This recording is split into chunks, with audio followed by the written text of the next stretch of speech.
আসসালামু আলাইকুম রহমতুল্লাহ। Step by step মেতে সবাইকে স্বাগতম। আমি এখন তোমাদেরকে দেখাবো অনার্স দ্বিতীয় বর্ষের ক্যালকুলাস 2 এর চ্যাপ্টার 12 থিওরি 9 উপপাদ্য 9। এখানে বলা হয়েছে দেখাও যে ড্রাইভ কার্লস এ, ড্রাইভ মানে কি divergence, curl A equal del dot into del cross A equal 0। তাহলে চলো ধাপে ধাপে শুরু করা যায়।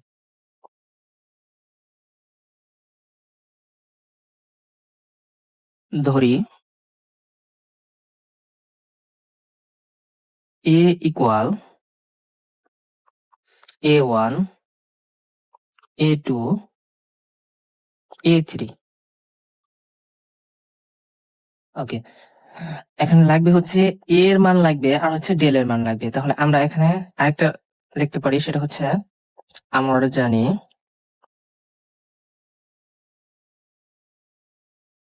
Del equal I into del by del x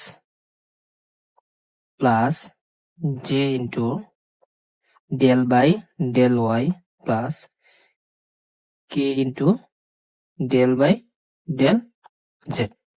ঠিক আছে, এটুকু বুঝতে পারছো? এটুকু কিন্তু নর্মালি আমরা জানি, আর এটা হচ্ছে কি আমরা ধরে নিয়েছি।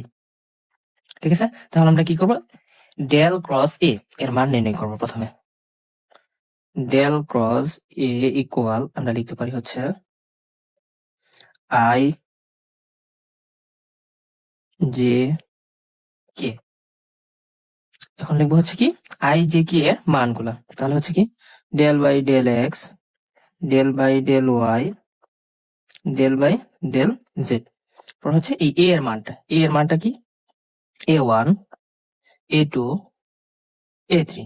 ওকে, তাহলে আমরা এখন নির্ণয়কের পদ্ধতিতে মানগুলা বের করি।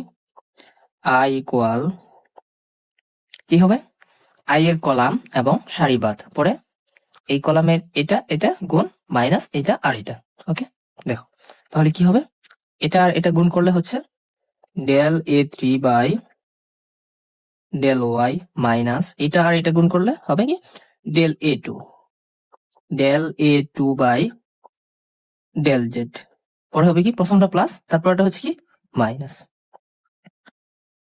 জে।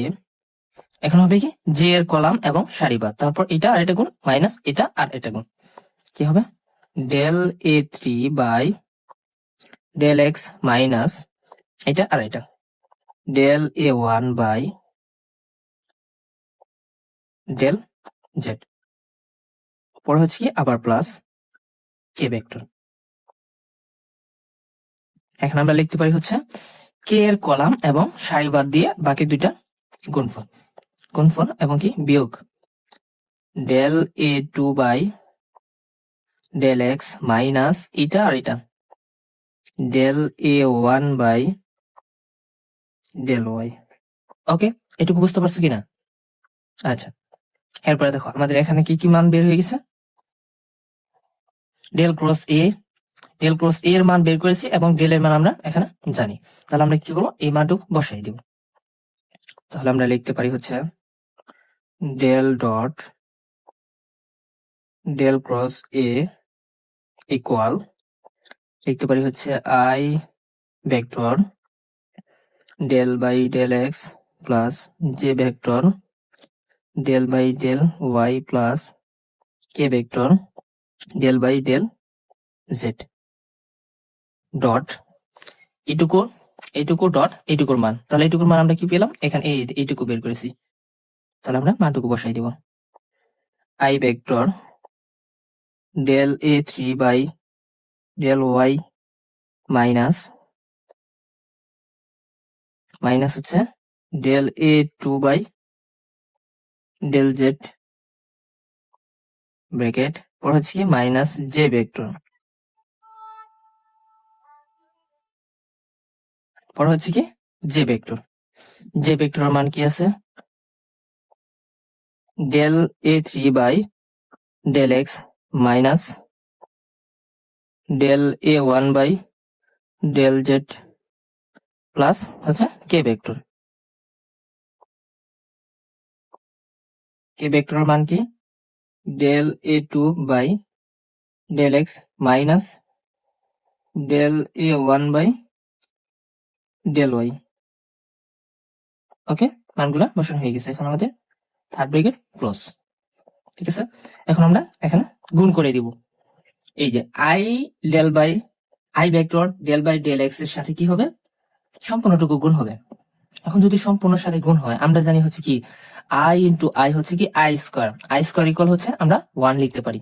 ঠিক আছে, এরপরে দেখো i vector del by del x আবার কি হবে মাইনাস জে ভেক্টর এইটুকুর সাথে গুণ হয়ে যাবে। তাহলে কি হবে, আমরা জানি আই জে গুণ করলে কি হয়ে যাবে, আই ডট জে ইকুয়াল কি আমরা জানি 0।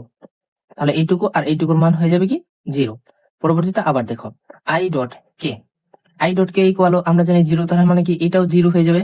তাহলে এইটা দ্বারা শুধু এইটার মানটাই থাকবে। ঠিক আছে, এরকম ভাবে এইটা ধারাও 3টা গুণ হবে, 3টার মধ্যে এইটা আর এটা কি 0 হয়ে যাবে। পরে থাকবে কি এটা আর এটা। এরকম ভাবে এটার মানও সেম ভাবে 0 হয়ে যাবে, শুধু কে ভেক্টরের মানটাই থাকবে। ঠিক আছে, তাহলে আমরা লিখতে পারি আই ইন্টু আই মানে কি আই স্কোয়ার ইকুয়াল 1। তাহলে আমাদের 1 আর লেখার দরকার নেই, তাহলে আমরা লিখবো এইটুকু গুণ হচ্ছে এইটুকু। ওকে, লিখি del by del x into del A three by del y minus del A two by del z minus কি হয়ে যাবে এখন জে আর জে কি হবে, জে স্কোয়ার ইকুয়াল কি 1, পরে এইটুকু আর হচ্ছে এইটুকু গুণ। ঠিক আছে, এখন এইটুকু গুণ এইটুকু, পরে কি হবে del by del y into del A three by del x minus del A one by del z. পরে হচ্ছে কি k into k, k dot k, k square equal 1, পরে এইটুকু আর এইটুকু গুণ হয়ে যাবে। ঠিক আছে, plus del by del z into del A two by del x minus del A one by del y. Okay, এইটুকু বুঝতে পারছি কিনা? ওকে, তাহলে আমরা এটা আর এটা গুণ, আবার এটা আর এটা গুণ, গুণ করে দেখি এখন কি আসে। গুণ হবে কি ডেল ডেল স্কোয়ার এ থ্রি, ডেল স্কোয়ার এ থ্রি, পরে এইটুকু আর এইটুকু গুণ করলে কি হবে আমাদের del x into del y, পরে কি প্লাস এবং মাইনাসে মাইনাস, আবার কি হবে del square A two by del x into del z minus, এখানে মাইনাস এবং প্লাসে কি হবে মাইনাস, পরে এটা আর এটা গুণ করলে del square A three by del x into del y. এটা কি, এটা আগে লিখছি তারপর এটা লিখছি। ঠিক আছে, গুণফল তো সেম, পরে হচ্ছে কি মাইনাস এবং মাইনাসে প্লাস কি হবে del square A one by del y into del z plus, এখন কি এটা আর এটা গুণ, এটা আবার এটা গুণ, তাহলে কি হবে del square A two by del z into del x অথবা ডেল জেড একসাথে লিখলেই হলো। ঠিক আছে, পরে এখানে কি হবে প্লাস এবং minus minus del square A one by del y into del z. এখন দেখো তো এখানে কি কি করা যায়, ডেল স্কোয়ার এ সরি এটা কি হবে এ থ্রি হবে, del square A three by del x del y, আর এখানে আছে কি minus del square A three by del x del y, তাহলে এইটা আর এইটা কাটা। পরে দেখো এটা del square A two by del x del z, পরে এটা আর এটা কাটা প্লাস এবং মাইনাস, পরে কি হয় del square A one by del y del z, পরে del square A one y z, পরে এটা আর এটা কাটা, তাহলে আমাদের কি থাকতেছে এখানে ইকুয়াল 0। তাহলে আমরা লিখতে পারি এখানে হচ্ছে কি del dot del cross A equal আমরা 0 পেয়ে গেছি। তাহলে এইটুকুই আমাদের সমাধান দেখানো হলো।